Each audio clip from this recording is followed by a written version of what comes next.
asked to introduce the speaker this afternoon, and it's our pleasure to have Fernando Abudinén here, who is from University of Warwick, but is currently towards the end of a visit to Monash, because Monash University and University of Warwick have some joint funding. We'll collaborate on various things like generators and stuff like that. So Fernando, though, has a bit of a connection to us in the sense that he did his PhD in Munich on Bell 2, and then did a postdoc at Trieste on Bell 2 before moving to Warwick, and I guess changing his sort of research in doing so. So he's going to tell us a bit about generators and something about how these sorts of exotic mesons or these exotic decays can be seen at LHCb. So over to you. Thank you very much for a nice welcome indeed. So the title of my talk is The Weak Among the Strong. It refers to the first part of it. So I'm going to talk about muonic decays of excited mesons at LHCb, which is some recent work I've been doing. And then I'll give you a glimpse into final state radiation.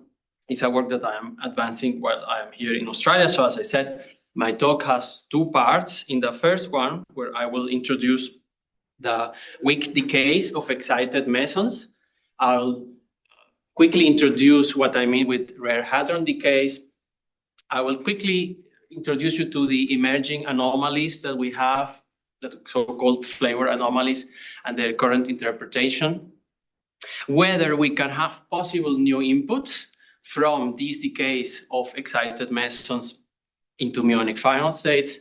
And then the searches I've been working on at LHCb, which are D star to mu, then BC to pi mu, which is some sort of background channel, but not really, we'll see shortly.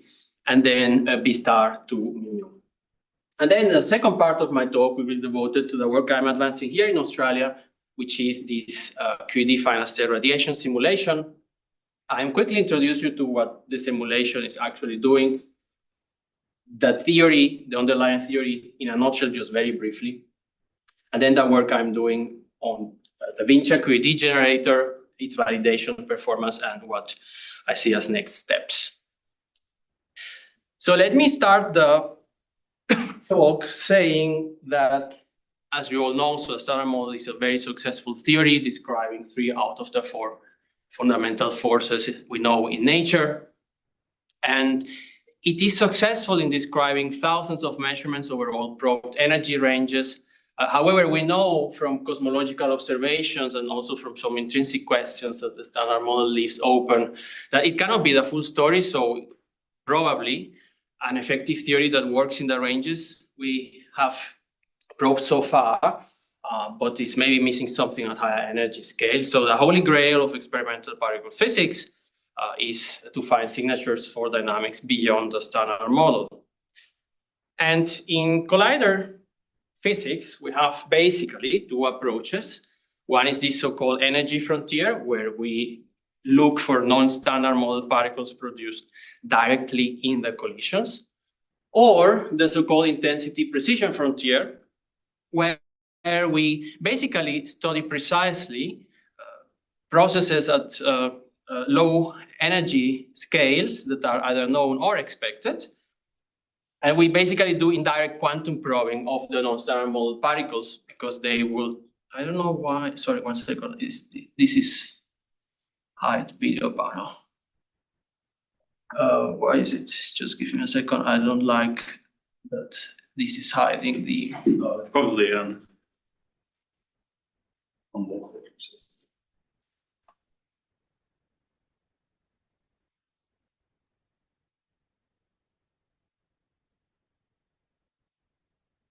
It's hiding part of the slides.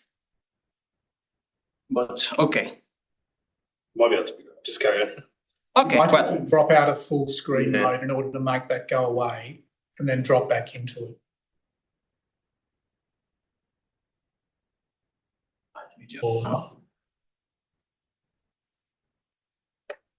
Okay, well.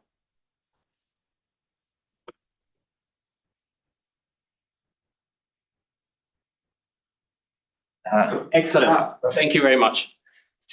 So the advantage of this area of the indirect or intensity precision frontier is that we're basically not limited by the energy that we can reach in colliders, because the particles that can enter inside, for instance, loop diagrams, they can have energies way higher than what we can experimentally reach.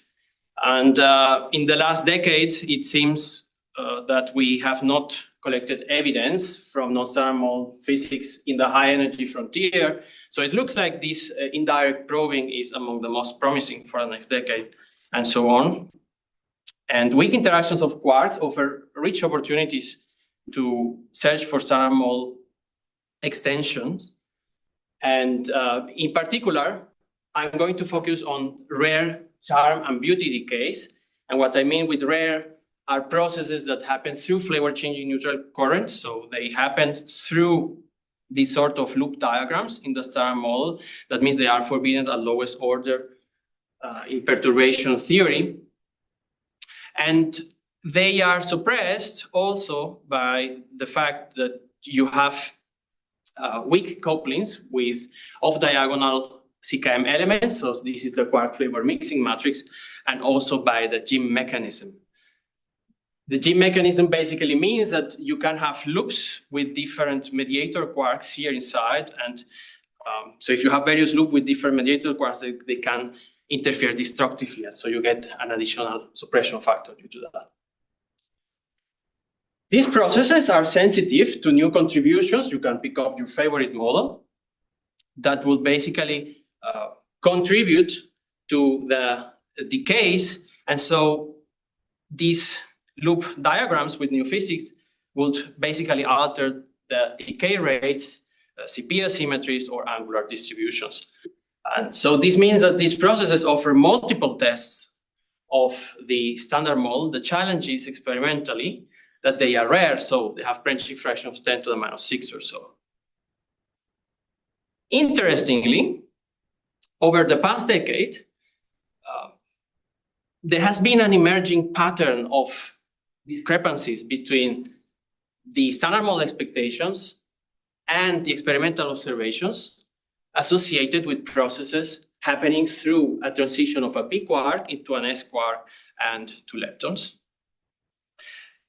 And this pattern is seen in differential decay rates and also in some angular observables. Here I just picked two examples, which is the measurement of the branching fraction of BS to phi mu, differential in dimuon in viral mass squared, which is basically the form momentum squared of the propagator in the Feynman diagram. And so we call it Q squared. I will mention it very often in the talk, so remember that. And so what we see here in this plot is that the standard model is overshooting what we see experimentally. And in the case of the angular observable, P5 prime of B2K star mu is the way around. The standard model seems to be undershooting here in this range. So while the experimental results are still statistically limited, on the experimental side, you see that there are sizable error bars, and basically this is due to hadronic effects that are affecting the predictions.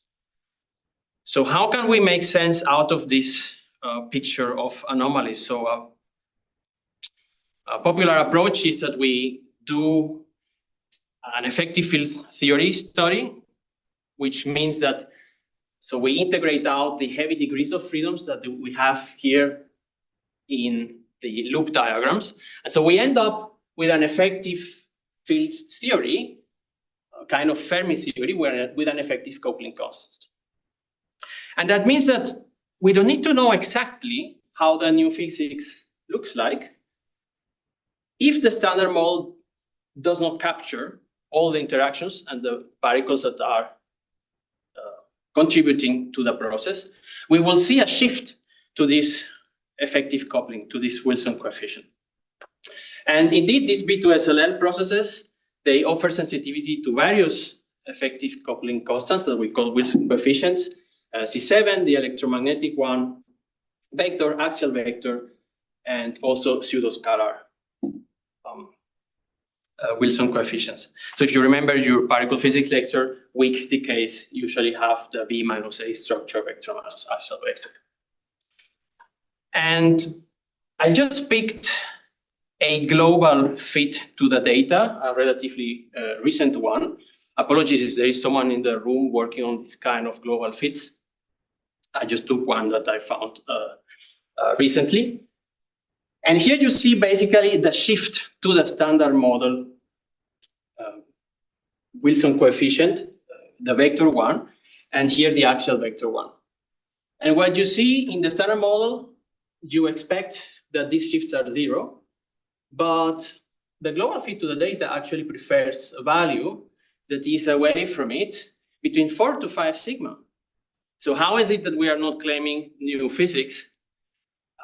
As I mentioned, the problem is that the standard model expectations, we have theory uncertainties due to hadronic effects like this one, which is a dominant one, this so-called charm loop, which are very difficult to estimate precisely. And there are discussions in the literature. So while we need more work on the theory side, we also need more work experimentally, especially we should think which other constraints can we provide.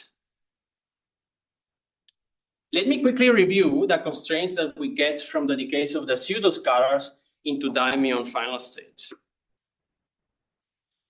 So in the case of Bs to mu mu, or B0 to mu mu, we have again a loop process that is CKM suppressed and is additionally helicity suppressed. Helicity suppressed means because you have a spin 0 particle, one of the muons needs to be in a helicity state that is disfavored by the weak interaction. So you get an additional suppression factor.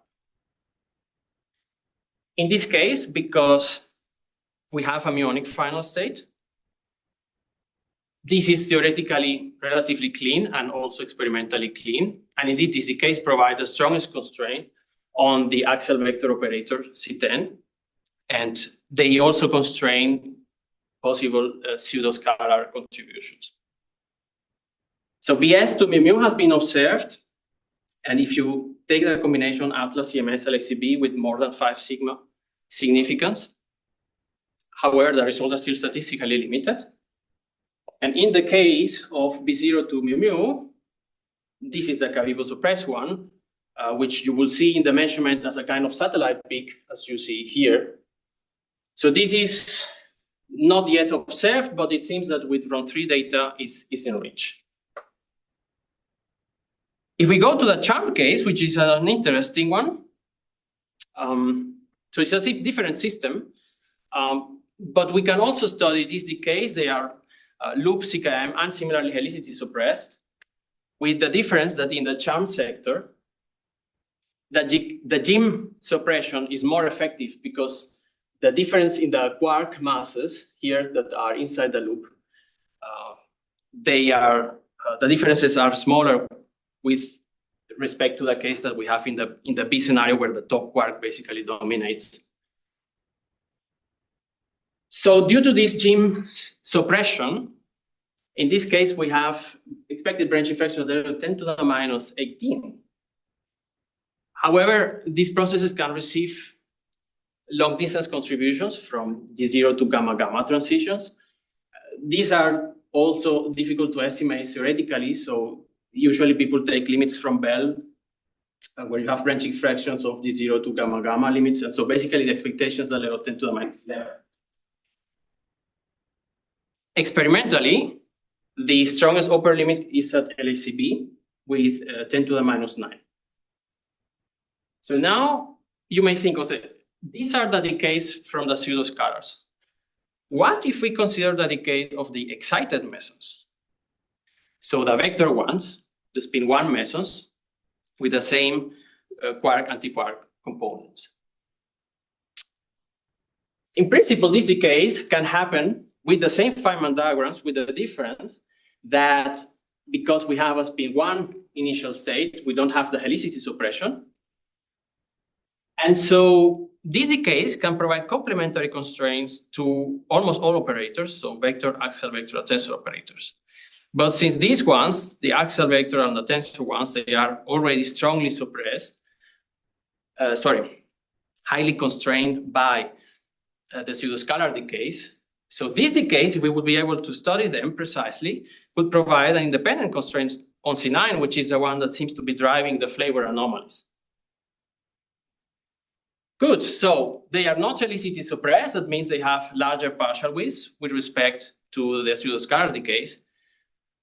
But because these particles decay predominantly strongly or electromagnetically, their total width is also much larger than the case of the pseudoscalar. So if you take partial width divided by the global width, you end up with branching fractions that are very small. In the star model, a level of 10 to the minus 11, in the case of B star to mu, and 10 to the minus 16 in the case of the D star.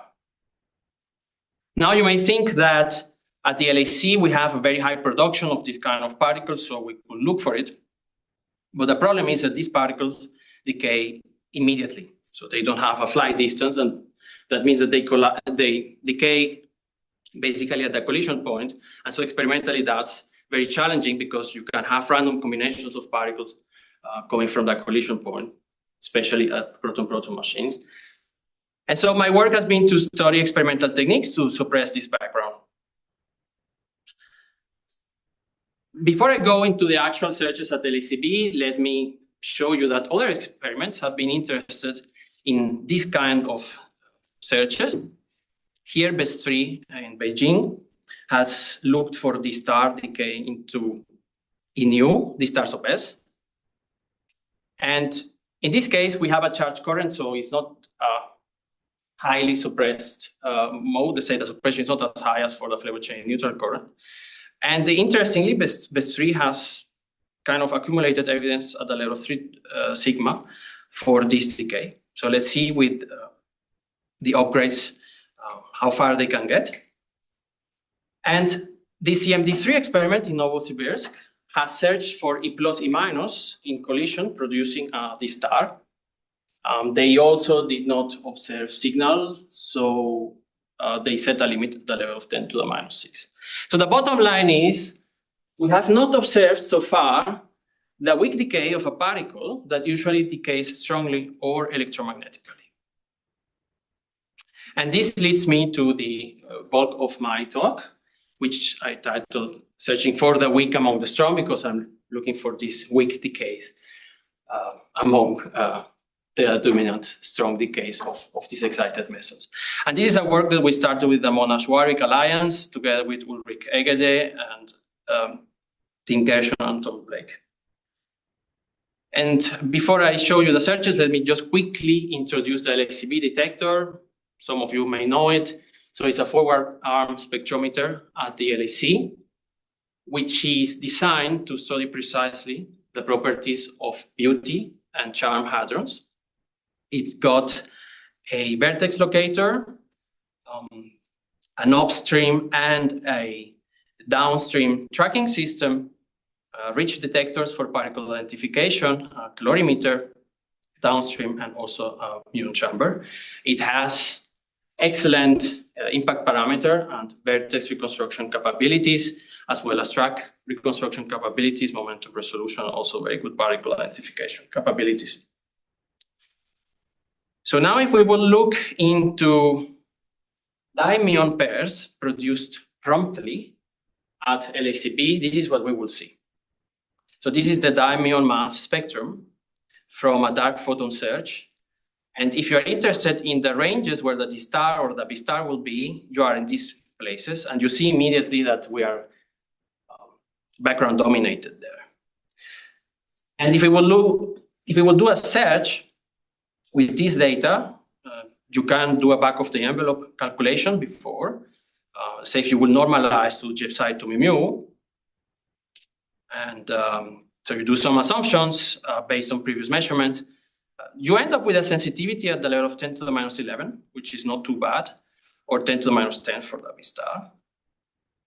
This does not consider the background. If you will consider the background in the search, which is a level of 10 to the minus 5 here, so you end up with a sensitivity at the level of 10 to the minus 7. So good. So we got the idea, what if we will look for these decays coming actually from the decay chain of a beauty hadron? So for instance, if you would have the B decaying into a D star pi, and then the D star decaying into mu mu, you could use the displaced B vertex signature to reject the background that comes from the collision point.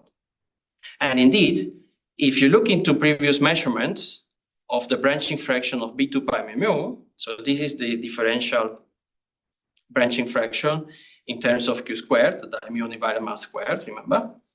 Here is the place where you will see the D star. And if you do some conservative assumptions that not more than half of the signal will come from it, then you get a sensitivity at the level of 10 to the minus 7, which is as good as the prompt search. And with the advantage that this method is nearly background free. So with more data, it will scale better in precision. And here, this led us to a dedicated simulation study where we basically simulated signal events with B2 pi mu mu candidates, and we studied the case where you will look for a peak in the dimuon invariant mass in the data. And if you would like to translate the observed signal yield in the search into a branching fraction, you need all these components. So at LHCb, we usually normalize to an abundant mode, in this case, the B to J psi k. You need the efficiency ratio between signal and normalization mode. This is usually taken from simulation. In this case, for this preliminary study, we took it from previous measurements. And then you need the known branching fractions of the normalization mode. And this is the branching fraction of the decay chain in which we are looking for the signal. And so if you take all these components together, you end up with a factor that we call single event sensitivity. And that means that this is the branching fraction at which you observe one signal decay. And if you do some projection and you look into the sensitivity for the integrated luminosity of rho 1 and rho 2 at LHCb, you end up at the level of 10 to the minus 9, which is low, let's say, worse than what you get from the prompt search without considering the background. But if you consider the background, which in this case can come basically just from the non-resonant pi mu mu decay, which is irreducible because the same final state, or misidentified k mu mu decays, together with a small combinatorial component, you see you end up with nearly background-free sample. I will demonstrate it in a few slides. And if you do the projection, you end up with a sensitivity at the level of 10 to the minus 8, which is better than the prompt search. So this motivated to look into the LHCb data with this method. And so the analysis strategy is basically that we reconstruct this B2 pi mu mu decay chain where we looked into the dimuon invariant mass close to the D star. We exploit the decay vertex, the displaced decay vertex signature through machine learning, so using a boosted decision tree to suppress a background, and this also gets some topological information from the decay. To suppress backgrounds from misidentified kaons into pions, we use particle identification information from the detector, and also we use particle identification information to suppress hadrons misidentified as muons. And to search for signal, we do a maximum likelihood fit to the dimuon invariant mass and the B mass, so the pi mu mu mass. And the fit includes the signal and the expected backgrounds, which are these non-resonant pi mu mu and k mu mu decays that I mentioned, and the combinatorial background. And here you see how the LHCb data looks like. Let's have a look at this plot. Here you see the 2D distribution of the pi mu mu mass and the dimuon invariant mass. And so in the 2D diagram, you will expect a signal peak in this region. But actually what we see is a slight background on the fluctuation, and so therefore the fit actually converges to a negative yield, but this is an expected feature of extended maximum likelihood fit. So the bottom line is we did not see any signal. And yeah, here you see the fit projections in the B mass and in the dimuon mass. So now to translate this into the branching fraction, we need the efficiency ratio, which we get from simulation, and we take the normalization yield from fits to B2J psi k data, which you see here is very, very clean. And so with this, we translate the results into a limit for the branching fraction using the Feldman-Cousins approach. So the Feldman-Cousins approach, basically, you have to generate simulated pseudo experiments at various known values of the various possible values of the branching fraction, and then you get the distribution of measured values, which you then rank based on the Feldman-Cousins approach, which is a likelihood ratio method. And so at the end, what you do is that you take the measurement, you look for it on the x-axis, and then you project it on the y-axis. This gives you the limit, basically.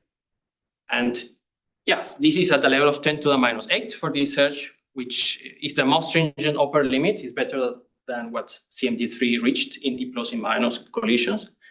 And it's the first search of rare charm reproduction with decays, and it also confirms our expectation for statistical sensitivity better than the probe search. So the next question is, can we do a similar trick for B star to mu mu? In principle, we could do. So we could search for a decay chain of a BC going into B star pi, and then the B star will decay into mu mu. However, in this case, we miss two ingredients. First, we don't know the branching fraction of BC decaying to B star pi. This is something in which we have work in progress at LHCb, so this is not yet published, but these are just some preliminary results where you see the measurement of the branching fraction for BC to BS pi, where you will see the B star's sort of satellite peak. However, these results were not optimized for that search, so this is something we're currently working on. And there is a second question, which is there a non-resonant BC2 pi mu mu background? And this question is interesting by itself because this process happens through a pure annihilation diagram together with the radiation of a photon or a Z that gives you the dimuon pair. And there are currently no theoretical predictions for it. There has been some studies on annihilation contributions for B decays, but according to the theoreticians we have reached out, it's not clear how you could use that in the case of BC mesons. Yeah, so we went experimentally into the search without knowing what to expect. That made it very exciting because you don't know should we see signal or not. And so the analysis was very similar. We used machine learning and particle identification to suppress the backgrounds. In this case, the BDT, so the machine learning algorithm, had to be trained such that the performance is not depending on dimuon invariant mass, because we have to search in various intervals, excluding the resonant regions. And here again, to search for signal, we do maximum likelihood fit. And this is how the data actually looks like from the search. There was no signal. And here you see the result for various Q-squared beams. There is no signal in any of them. And there was a small beam where we did not have events close to the signal peak, and therefore the likelihood fit goes into a negative yield. As I previously mentioned, this is an expected feature. So we have no signal. To translate this into a branching fraction ratio, we need the efficiency. In this case, to get a sort of quasi-model independent result, we assigned a systematic uncertainty associated with a variation of efficiency over Q squared. And there were some interesting effects happening here. So you see that there is some sort of inefficiency here. So this is the ratio of normalization divided by signal efficiency. So there is an inefficiency here for the signal. And this comes for the fact that at high dimuon invariant mass, this pion is close to be at rest in the BC frame. And that means that in the lab frame, it's very collinear. And since we unavoidably have to apply some impact parameter requirements, we lose some efficiency here in this region. And in the low dimuon invariant mass, we lose some efficiency basically because in this region, one of the muons tends to be very soft. And we have some criteria on the momentum in the reconstruction and also in the trigger, and therefore we lose a bit of efficiency there, especially in the possible unpolarized case. And so we assign a systematic uncertainty for this, which is the largest one, but is not dominant because this is statistically limited. And so we translate here again the result into branching fraction ratio. Here again, we need the efficiencies from the simulation, corrected for data simulation discrepancies, and the normalization yield. In this case, is C2 J pi, which is a well-known decay and very clean, as you see here, the fit to data. And with all these components, we can set a limit on the signal mode branching fraction ratio. But before doing so, we validated the analysis actually, measuring the branching fraction ratio between the two resonant modes, so the psi2 pi and the j psi pi modes. And with some additional effort, optimizing the selection for this mode, we reached the world best measurement for it, which was a nice byproduct of this analysis. And finally, so we set a limit on the rare mode signal. And so this was the first upper limit for this mode, which is at the level of 10 to the minus 4, relative to the resonant mode. In the case of the BCs, you don't have an absolute branching fraction yet. And now, if you will be interested in the B star to mu decay, which is what motivated this analysis, in principle, you could already, with these results, say, okay, I'm interested in this region in Q squared, and you can do some assumptions and you can get a limit. But we said, why not do the full exercise of optimizing the selection for it and doing a proper search to get a better upper limit? And so we basically repeated the story. So again, very similar analysis. The only difference is that we are looking into the dimuon invariant mass region that is close to the B star and B star sub S. And here is the result of the fits to data. In this case, we have the only expected background, which is combinatorial background, because we know there is no non-resonant decay. And yeah, we know we do not expect signal in this case, but we just get a better branching fraction limit. And so here's how the data looks into D. And so you see how pure this method is. So basically it gives you almost no background. So if you will do a projection of the fit in this signal region in B mass, then you get this fit projection. If you do a projection in this dimuon signal region for the B star, you get this, and for the B star sub S, you get this one. And there is basically almost no background there, which is nice. And so finally, we translate this into a limit on the branching fraction ratio for the two modes, which is the level of 10 to the minus 5.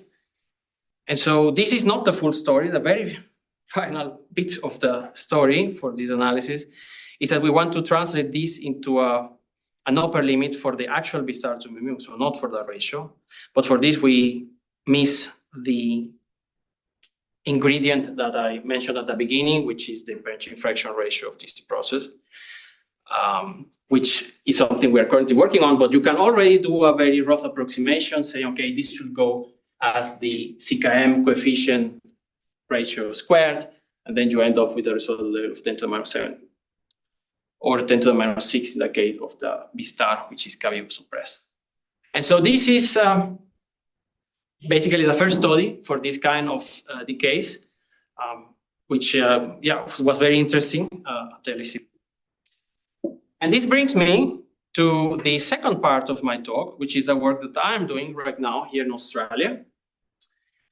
And let me introduce it in the following way. So when I arrived here, I was told that you could see penguins in the south of Melbourne. And I said, okay, fine, let's go to Phillip Island to see the penguins. And then they told me, well, if you want to see penguins, you need to know when it's sunrise and when it's sunset, because that's the time when they get in or out of the water. So in a similar way, if you want to study these processes that happen through penguin diagrams, penguin Feynman diagrams, or also abundant decays, you need to know what is the effect of the radiation, of the final state radiation on your measurements of observables. What do I mean with final state radiation? So basically, when you have a decay, the particles during the decay process that come out, they get accelerated in the field of the others, and you basically can emit Bremsstrahlung from the decay itself. And experimentally, this is studied using specialized simulation generators. So a typically simulated decay for a hadron collider would look like this schematically. So you will simulate the collision of the proton-proton with P8 or Sherpa, whatever you like. And then after the simulation of the collision and the fragmentation of the components that get out, you get the heavy hadron that you are interested in. And then you will go to a specialized generator, like for instance, EVT-Gen, that is specialized for charm and beauty hadrons, and simulate the decay change you are interested in. Now, EVT-Gen will do the weak part of the decay, also the strong part of the decay, but it will not simulate the final state radiation. It will pass the decay chain to a dedicated generator like photons, which has been the standard for 30 years in the field. And we recently added to EVT-Gen 2 options, which were photons from the Sherpa package and Vincha, which is the one I'm working on with Peter Scans. And so what's the motivation for this work? Apart from, well, what I already mentioned, that you need to understand what is the effect of this final radiation on your measurements of observable. Here you see a wonderful example. So this is the decay of the 0 to k pi, where you see the dihadron invariant mass. So in your analysis, if you want to measure the branching fraction of this decay, you will look into this distribution. You will say, okay, well, this is the signal peak.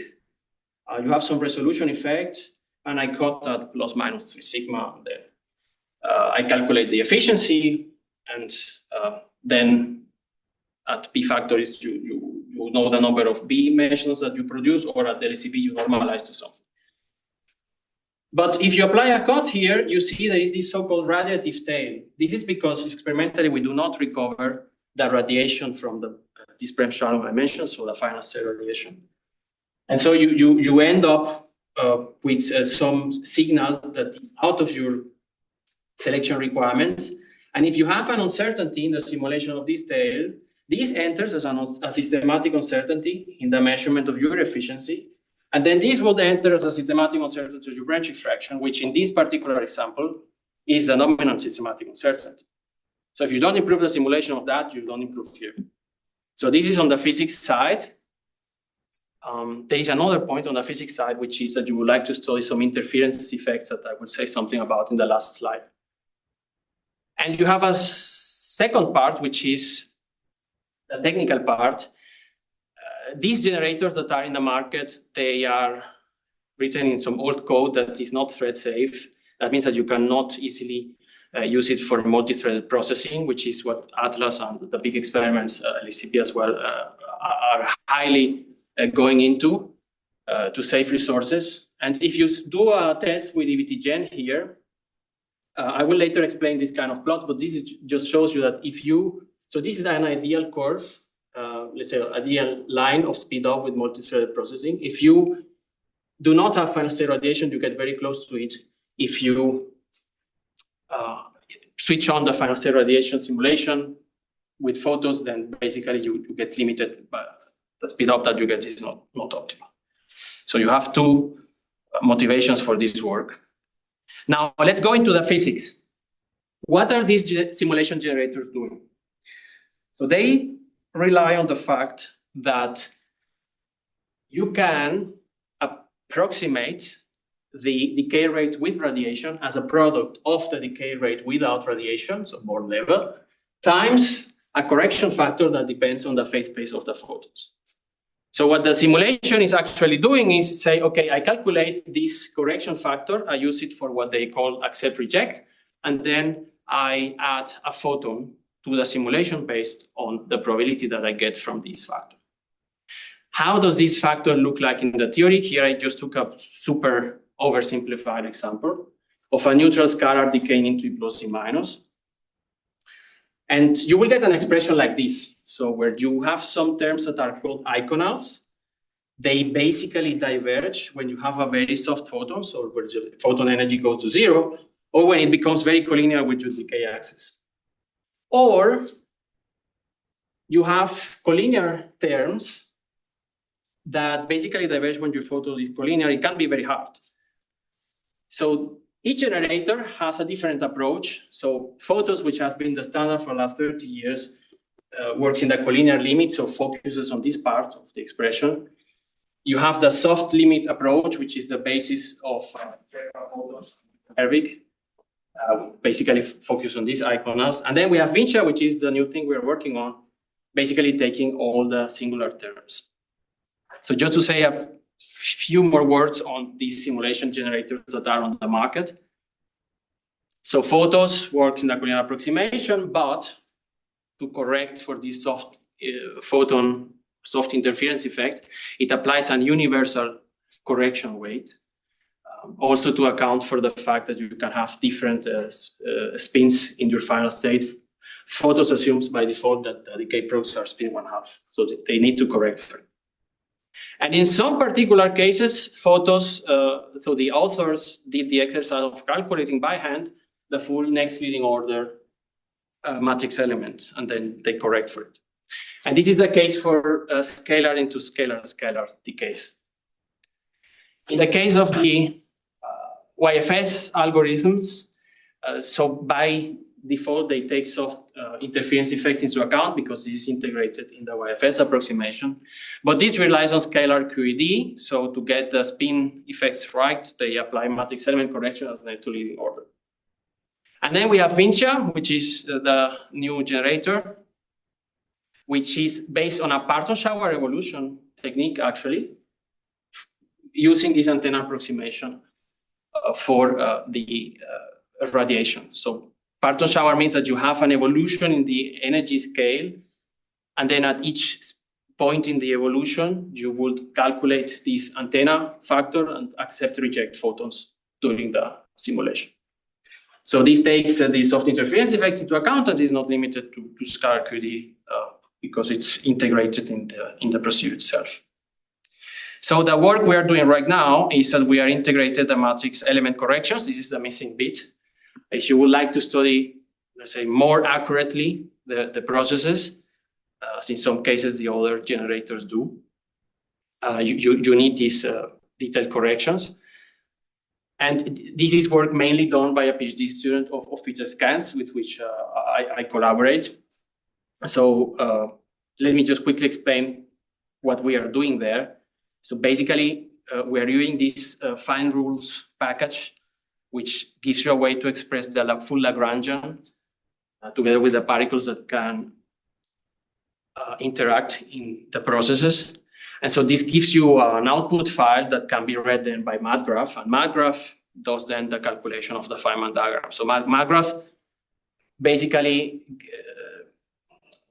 gets a configuration saying, okay, I want to study this process, a scalar into scalar, and then MatGraph will look into all possible interactions, or let's say into all possible Feynman diagrams that could give you this process and give you the matrix element squared. And then if you get the matrix element with radiation and without radiation, then you can calculate the antenna function, which is this correction factor that I mentioned before that you use in the simulation to generate the photons. So this is on the physics side. So now technical aspects. Vincia is inside PCI-X. I don't know if people are interested into this. In EVTGen, because we had already a dependency with PCI-X, was super easy to add an interface. Well, not super easy, but let's say easier than for other simulation generators. And this is something that will be passed to release 3, which we are bringing out this summer. So everyone will be able to test this. And in particular, Atlas is very interested in this because not only of the physics, the technical aspect that I will quickly mention. Let me, towards the end of my talk now, show you the simulation validation that we are doing. So first thing you do is you compare with the other generators that are in the market. So let's look at this benchmark process, JPSI to EE. Here is the amount of radiated energy. And what we see is that among the generators that have next to leading order corrections, we have a very good agreement. With photons, in this case, we don't have an NLO correction. There is a discrepancy of about 10%. If we look into the angular distribution of photons with respect to the decay axis, we see that, so in the collinear region, photons overshoots, and in the perpendicular region, it's undershoot, which is what you would naively expect from the fact that photons works in the collinear approximation. And here is the dielectron invariant mass, which is what experimentally you will look at. We have not put yet resolution effects here just to see what the effect of the. And you see here again this 10% difference with respect to photons standalone, which comes from the amount of radiated energy. So if we look now into a case where you have heavier particles in the decay products, because they are less likely to radiate, in this case, the agreement looks almost perfect, except for these small effects that are explained by the fact that you have a different approximation approach. And now, if you look into a case where you have NLO corrections in photons, there, let's have a look at this plot, only this one. And so here you see that photons NLO agrees very well with all the other generators NLO, including with the corrections here in the tail. And they all overshoot a bit photons standalone. So, well, I think this shows that there is a very, very nice agreement that the physics, let's say, is consistently simulated. So now, in terms of performance, the time that you need for the simulation, it seems that all these newer generators, they outperform photons by about a factor 2. So this is very nice. And if you go to multi-threaded processing, so here in this plot, what you see is the speed up, so how much faster your simulation runs if you have 2, 4, 6, 10 threads and so on. So if you have 2 threads, you will expect factor 2 speed up, ideally. If you have 4 threads, factor 4, and so on. So ideally, you will see this line, this black line. And if you have no final state radiation simulated, we have this blue line, which is not ideal because we have to do some initializations, but the nice thing is that if we use Vinci, which is this new generator, we have a speed up almost as good as if we would not have this fast radiation simulation. So this makes it very interesting to the big experiments. It comes at the price that we have a slight increase in memory because of some technical details. If you are interested, I can give more details, but it's not a concern because the amount about 300 megabytes per thread is not concerning for the big machines.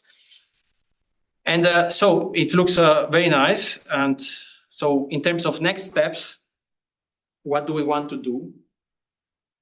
So currently in all this generation, what is happening in the case where you have a very long decay chain like this one, so B decays to J psi K star, and the K star decays to K pi, J psi decays to mu. What you are doing is that you pass to the generator the decay chain node by node. So you go B to J psi K, then the K to these two, and then the psi to these two. So the generator doesn't know when it arrives at this point if there was something else. And in some particular cases, it can be interesting to study some effects of interference or some effects that can affect the tails of intermediate resonances. For instance, in this example, if your K star will be produced at the pole, it will live longer in the Parton shower evolution. While if it is produced close to the tails, or let's say far from the pole, it will decay earlier in the parton shower evolution, and then these guys here could radiate. And all these effects, they could alter the tails of the distribution when experimentally you are reconstructing the invariant mass. And so it could affect various measurements, in particular those where you can have interference between non-resonant and resonant decays. For example, B2SLL processes that I mentioned at the very beginning. And so it's something that we are going to work next, let's say. And so, yeah, so this brings me to my summary and the outlook. So in the first part of my talk, I spoke about the searches for rare meson decays, excited meson decays into dimuon final state, using this approach of exploiting the displaced vertex signature of the B in exclusive hadronic B decay chains. We reached the world first or best upper limits with LHCb data. And in terms of the prospects for these searches, well, LHCb plans to collect about 300 inverse femtobands with upgrade 1 and 2. And we will have also an improved velo that will help getting a better IP resolution and vertex resolution to suppress the background. And we have implemented dedicated from 3 lines that will give us higher efficiency. So we have very good progress and prospects. The question is, can we reach the SAMO level? It's not clear now. And what can Atlas and CMS do? This is a question for the audience. If there are experts here, it will be interesting to know what they can do. And in the second part of my talk, I spoke about the Vincia generator for final state radiation. And the work there looks very nice, with the first physics validation showing promising results and also a very nice use of processing. And with this, I arrived to the end of my talk. And I would like to thank you very much for the hospitality and for having me here.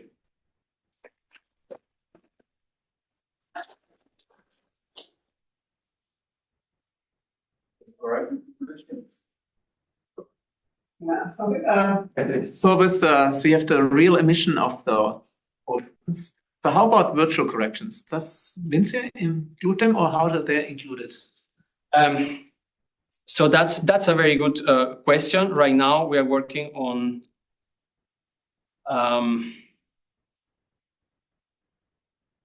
so let me just quickly show.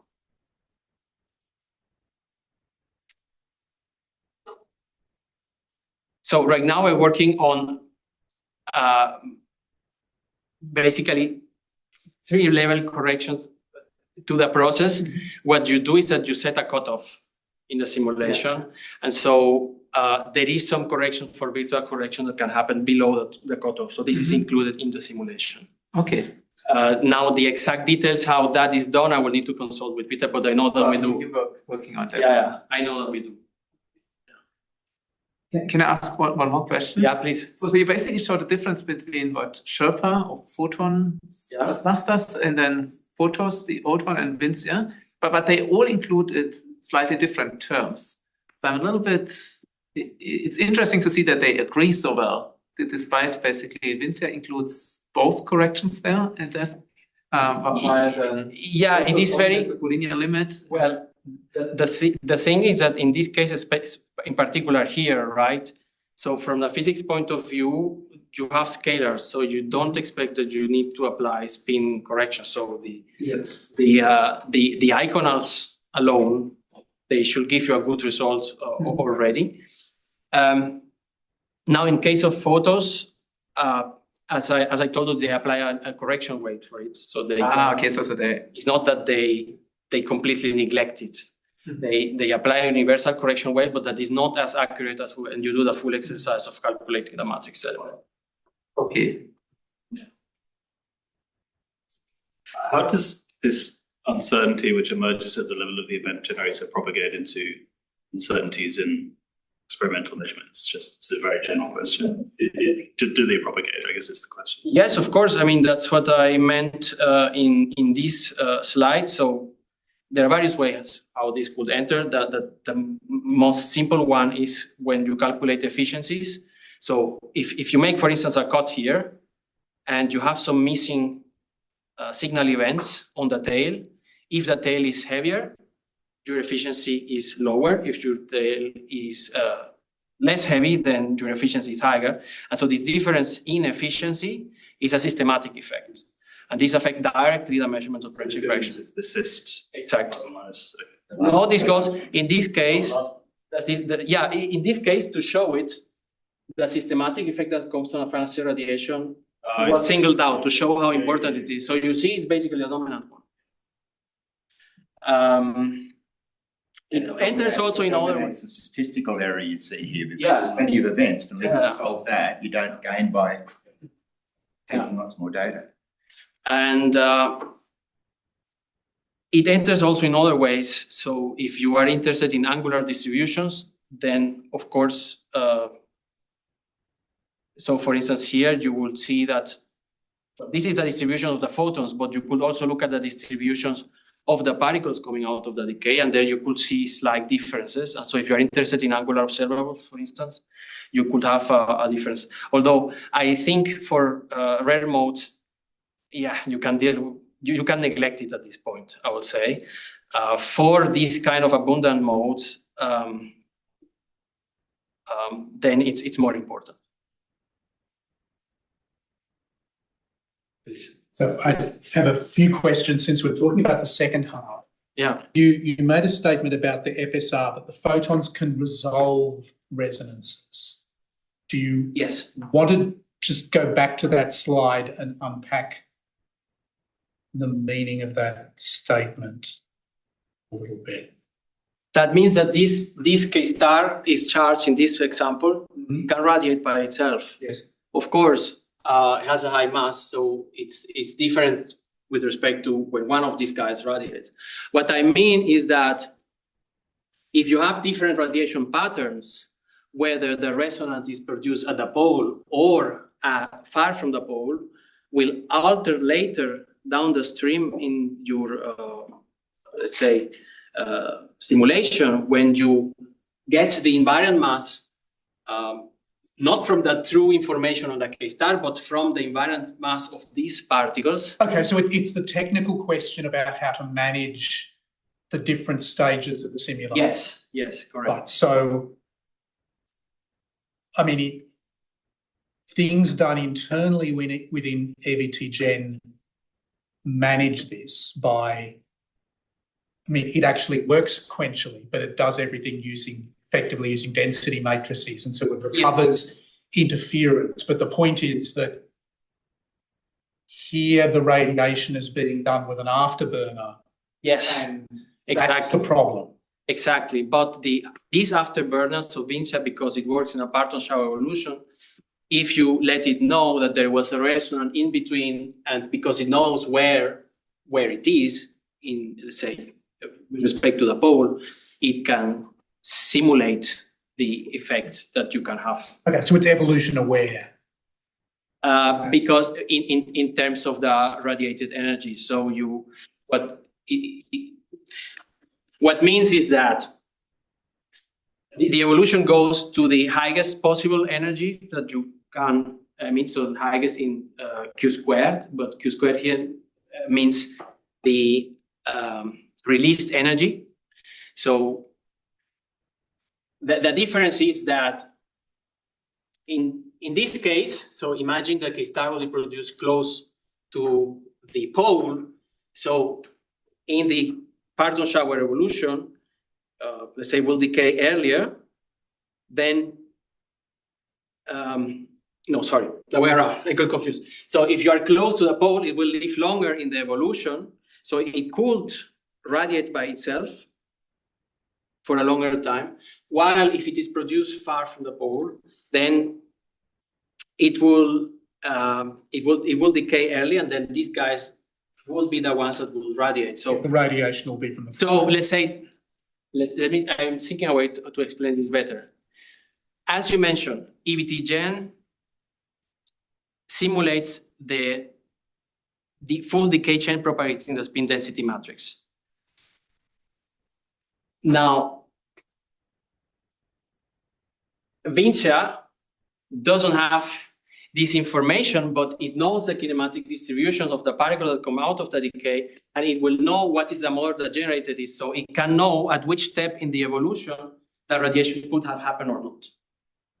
So it will simulate the effect through the evolution and not exactly as we do in EVT-Gen for the decay. With some potential issues in cases where you've got interference between a resonant and a non-resonant component within EVT-Gen. Indeed.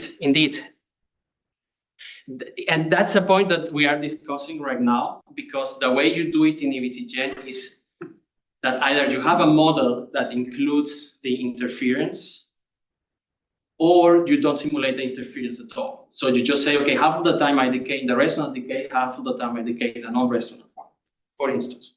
Just that. So if you would like to simulate that, you will need either a model that takes the interference into account, or you could simulate only the non-resonant one and tell Vinci that there was actually a possible resonant in the decay. You could do that technically, and then Vinci could, through the Barton shower, simulate the decay with the proper distributions. It's a question for the future. It's a very good one with which we are dealing right now. And I suggest before you ask your next question, I guess if it was Kieran and Mikhail chairing, they'd probably say, given the time, we might officially stop and informally continue. But is there anyone on Zoom who wants to ask a question, perhaps, before we do that? There's only 3 people, by the way. There's 3 people left. Raising their hand. No one's raising their hands. So maybe we'll do that. I mean,